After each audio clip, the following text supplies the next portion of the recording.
بسم الله الرحمن الرحيم، والصلاة والسلام على أفضل الخلق وأزكى المرسلين. إخواني أخواتي، كنتمنى تكونوا بألف خير وتكونوا بصحة وسلامة وعافية. في هذا الفيديو إن شاء الله غنصوب واحد الكريم اللي هو جد مفيد للوجه، وكيحتوي على مجموعة من العناصر اللي كلها مفيدة ومغذية لبشرة الوجه كما سنلاحظ. إذا أول هاد العناصر هو لبان الذكر، واللي خصنا يكون أصلي. حنا نعرفوا بعض المميزات ديال هاد لبان الذكر، وباش نعرفوا يكون أصلي هنا إلا لاحظتوا أول حاجة كتلاحظوا باللي فيه الطريفات ديال الخشب، لأن هاد لبان الذكر هو نوع من الصمغ، وهو عبارة عن إفرازات كيميائية تفرزها الأشجار، والدور ديال هاد الإفرازات هو تغليف الأشجار للحماية من الطفيليات والعوامل الخارجية. وهو هذه الشجرة توجد في المناطق الصحراوية الحارة مثل اليمن والسعودية. وهذا اللبن الذكر الحقيقي الرائحة ديالو معروفة ومتميزة، يحتوي على واحد الحمض سميتو البوتسويليك. هذا الحمض هو كيكبح داك الأنزيمات اللي كتأدي للشيخوخة. هنا كيف ما لاحظتوا درت ملعقة كبيرة من لبن الذكر، وضفت عليها كأس من ماء الورد اللي هو خصو يكون حر وطبيعي وأصلي. وهنا ضفت الزعفران الحر وغيبته ليلة كاملة في هذا الماء الورد، وعاد نستعملهم لهذا الكريم ديال لبن الذكر. كما قلت هذا لبن الذكر واللبن المر هو كنز للجسم أو للبشرة، وهو وصفة سحرية لتشبيب البشرة، وهو غني بالكولاجين الذي يعطي النضارة للبشرة. كيف ما لاحظتوا هاد النورمالمون كما كانش عندي معه الزعفران شعره، اللون ديال هاد الماورد خصو يرجع ابيض اللون. وكيف ما لاحظتوا منين يبات في هاد الماورد خصو يرجع بحال العلكه، يعني كيرجع رطب ما كيبقاش قاصح، هنا باش كنعرفوا باللي راه حر. اذا صفيت هذا ماء الورد في اناء جيدا، وضغطته بواحد الملعقه باش نصفيه مزيان ونستافد من المكونات ديالو كاملين. ها هو كيف ما كتلاحظوا. كما قلت هذا الماء اللون ديالو مايل للصفيره لانني ضفت الزعفران الحر. وعاد غنضيف مكونات اخرى. وكما قلت هذا لبن الذكر هو مبيض للبشرة ومضاد للتجاعيد والبثور، يصلح للبشرة الجافة. كما قلت رائحته قوية ومتميزة، وهذا الحمض اللي يتوفر عليه كيرفع المناعة وهو مضاد للطفيليات.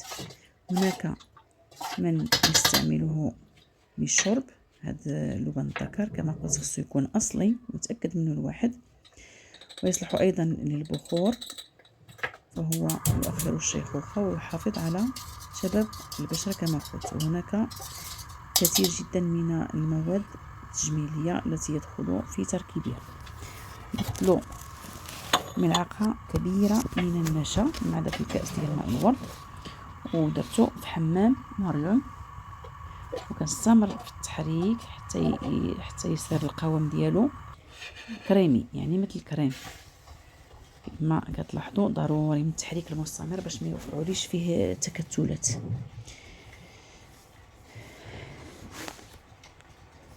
كما قلت فهو غني جدا، هو كنز للبشرة، فهو يفتح لون البشرة ويحفز تعافيها من الجروح والبثور، ويهدئ ويعمل على تهدئة البشرة المتهيجة أيضا.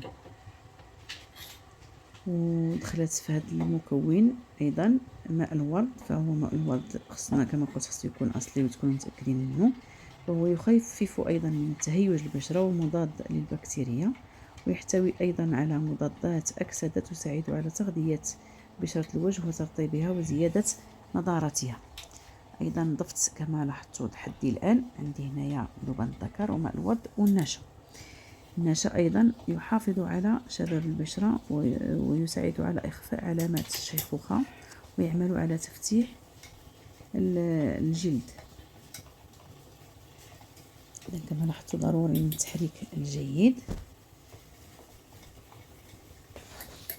هنا كمان يضيف بالنسبة للبشرة الحساسة من الأحسن استعمال كأس من الحليب الساخن ونضيف نصف ملعقة صغيرة من مسحوق لبان الذكر، نصف ملعقة صغيرة، ونضعه في الثلاجة مدة 15 يوم، ويرش على البشرة الحساسة، لأن هنا كمان كتكون عنده حساسية من النشا ومن ماء الورد. ماء الورد كما قلت خصكم ضروري تتأكدوا منه أنه حر وطبيعي.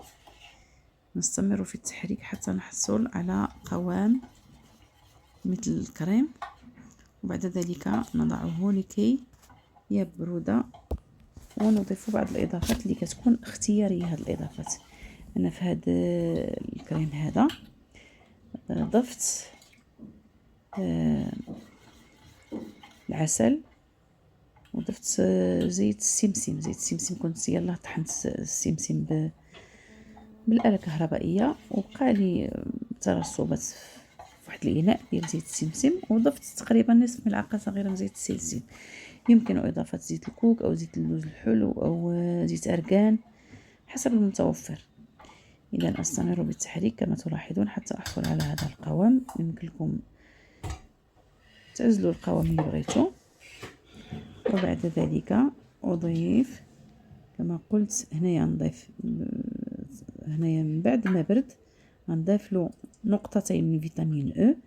فيتامين او هو مضاد للأكسدة ويحافظ على رطوبة البشرة، كما أنه يحتوي على خصائص مضادة للالتهاب. هنايا عندي نقطتين من فيتامين او. الفيتامين او كيساعد حتى باش نحافظوا على هذا الكريم لمدة أطول. هنايا عندي ملعقة صغيرة من العسل الحر. العسل حتى هو يعمل على ترطيب وتنظيف الجلد، ويعمل أيضا على علاج حب الشباب والتقليل من التجاعيد، وأيضا على علاج حروق الشمس، ويساعد على تسريع التئام الجروح. هنا عندي نصف ملعقة من زيت السمسم. هذا زيت السمسم اللي كيستعملوا في الكريمات الواقية من الشمس، نستعملو كواقي من الشمس. واستمر في التحريك، وبعد ذلك أضعه في الإناء الخاص به وأضعه في الثلاجة. يمكن استعماله لمدة 3 مرات في الأسبوع. يوضع على بشرة نظيفة ويترك لمدة نصف ساعة ويغسل، ويعطينا بشرة خالية من جميع العيوب ويؤخر علامات الشيخوخة. ونتمنى أن الفيديوهات يكونوا كينالوا الإعجاب ديالكم، وما تنسوناش جزاكم الله خيرا من لايك واشتراك ومشاركة الفيديو مع الأهل والأصدقاء. جزاكم الله خيرا فضلا وليس أمرا. يوضع في إناء نقي ومعقم ويوضع في الثلاجة. كما قلت يمكننا نحتفظ به في الثلاجة لمدة 15 يوم.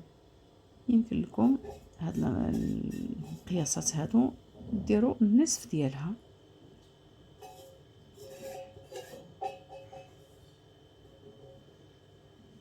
باش ما تضيعلكمش. هذا هو الشكل النهائي ديالو.